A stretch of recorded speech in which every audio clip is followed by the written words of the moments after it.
ജീവിതത്തിൽ നിന്ന് ഉറപ്പായും ഒഴിവാക്കേണ്ട ചില വ്യക്തികളുണ്ട്. ഒന്നാമത്തേത്, അവർ ചെയ്യുന്ന പ്രവർത്തികളുടെ ഉത്തരവാദിത്തം ഏറ്റെടുക്കാൻ കഴിവില്ലാത്തവർ. രണ്ട്, നമ്മെ വേദനിപ്പിച്ചു കഴിഞ്ഞാലും ആത്മാർത്ഥമായി ക്ഷമാപണം നടത്താത്തവർ.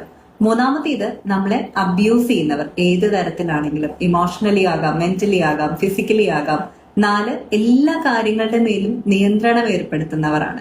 അഞ്ചാമത്തേതെന്ന് പറയുന്നത്, കോൺസ്റ്റന്റ് ആയിട്ട് ഒരുപാട് ഡ്രാമ നമ്മുടെ ലൈഫിൽ ക്രിയേറ്റ് ചെയ്യുന്നവരാണ്. ഇമോഷൻസ് മാനിപ്പുലേറ്റ് ചെയ്യുക, നമ്മളെ ഗ്യാസ് ലൈറ്റിംഗ് ചെയ്യുക, അങ്ങനെയുള്ള പ്രവണതയുള്ളവരെ ജീവിതത്തിൽ നിന്ന് അപ്പാടെ ഒന്ന് മാറ്റി നിർത്തുക. പിന്നെയോ, നമ്മളെ തരം താഴ്ത്തുകയും നമ്മുടെ വില കുറച്ച് കാണുന്ന ഒരു സാഹചര്യത്തിലേക്ക്, നമുക്കൊരു വർത്തില്ലാത്ത വ്യക്തിയാണ് എന്ന് പ്രൂവ് ചെയ്യുന്ന തരത്തിൽ ബിഹേവ് ചെയ്യുന്നവരെയും ജീവിതത്തിൽ നിന്ന് മാറ്റി നിർത്തിയ നമ്മുടെ ലൈഫിൽ അത്യാവശ്യം സന്തോഷവും സമാധാനവും പോസിറ്റിവിറ്റിയും ഒക്കെ കിട്ടും. കാരണം നമ്മൾ പോസിറ്റീവായ ഒരു ലൈഫാണ് ഡിസേർവ് ചെയ്യുന്നത്. ഹെൽത്തി ആയ ഒരു റിലേഷൻഷിപ്പാണ് നമുക്ക് വേണ്ടത്. നമുക്കൊപ്പം എപ്പോഴും ഉണ്ടാകുമെന്നും ഇമോഷണലി അവൈലബിൾ ആകുമെന്നുമുള്ള വ്യക്തികൾക്കൊപ്പമുള്ള ഒരു സറൗണ്ടിങ് ആണ് നമ്മൾ തീർക്കേണ്ടത്. You deserve a positive life. Let's try to inspire.